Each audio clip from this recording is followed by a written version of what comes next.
Mai così male il turismo in Veneto come nell'estate 2014. Una situazione così drammatica non si vedeva da 40-50 anni. Lo afferma il presidente regionale di Federalberghi Marco Michielli.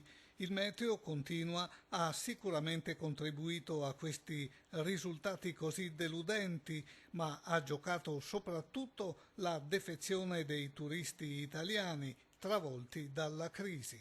Una stagione assolutamente inclemente, un'estate come dal 1932 non si verificava, di piogge eccetera, ma non è solo questo, è il crollo costante, la cosa che ci preoccupa di più perché il meteo l'anno prossimo cambierà.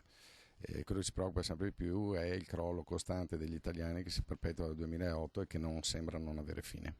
Il Veneto rappresenta il 25% del turismo italiano in termini di presenze e un buon 60% di queste è incentrato sulle spiagge, sul lago di Garda e sulle nostre montagne.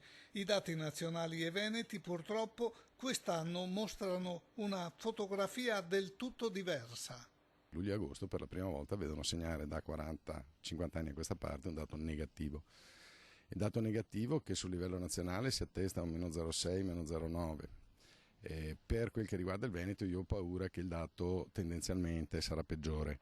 Gli operatori del turismo sono in allarme. Per salvare imprese e posti di lavoro sono indifferibili misure straordinarie da parte del governo.